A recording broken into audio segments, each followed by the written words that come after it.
سعودی عرب میں آج 23 ستمبر کو نیشنل ڈے منایا جا رہا ہے۔ آئیے جانتے ہیں کیا ہے اس کی تاریخ۔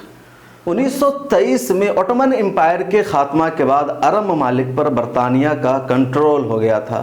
عرب کے جن خاندانوں نے خلافت عثمانیہ کے خاتمہ میں بنیادی اور کلیدی کردار ادا کیا تھا، ان سے انگریزوں کا وعدہ تھا کہ وہ ان کی حکومت قائم کر دیں گے۔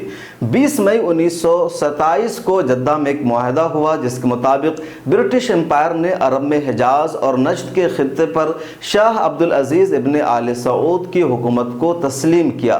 23 ستمبر 1932 میں شاہ عبدالعزیز نے مملکت حجاز اور نجد کا نام تبدیل کر کے اپنے خاندان کی جانب منسوب کرتے ہوئے مملکت سعودی عرب رکھ دیا۔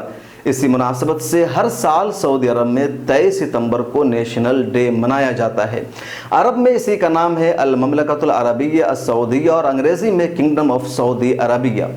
مارچ 1938 میں تیل کے ذخائر کی وہاں دریافت ہوئی، جس کے بعد زبردست معاشی انقلاب برپا ہو گیا۔ شاہ عبدالعزیز کے پاس بیٹوں کی لمبی فہرست تھی اور ابھی تک ان کے بیٹے ہی وہاں کے بادشاہ بن سکے ہیں، کسی پوتا کا نمبر نہیں آیا ہے۔ شاہ عبدالعزیز کے بعد ان کے بیٹے شاہ سعود، پھر شاہ فیصل، پھر شاہ خالد، پھر شاہ فہد، پھر شاہ عبداللہ اور ابھی شاہ سلمان ہیں۔ یہ سبھی آپس میں بھائی ہیں، تاہم اب شاید پوتے کا نمبر آ جائے اور شاہ سلمان بن عبدالعزیز کے بعد ان کے بیٹے محمد بن سلمان وہاں کے اگلے بادشاہ بن سکتے ہیں۔ سعودی عرب کے بادشاہ نے اپنے لیے خادم الحرمین الشریفین کا لقب تجویز کر رکھا ہے، مطلب خانہ کعبہ اور مسجد نبوی کا خادم۔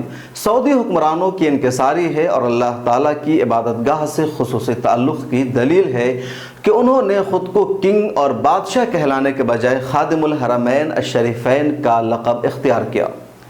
سعودی عرب کا شمار دنیا کی 10 بڑی اور مضبوط معیشتوں میں ہوتا ہے۔ دنیا کے 25% تیل کا ذخیرہ سعودی عرب میں پایا جاتا ہے۔ ہر نازک موڑ پر عالم اسلام اور مسلمانوں کی سعودی عرب مدد کرنے کی کوشش کرتا ہے۔ سعودی عرب کے 88ویں قومی دن پر ہم دل کی گہرائیوں سے انہیں مبارکباد پیش کرتے ہیں۔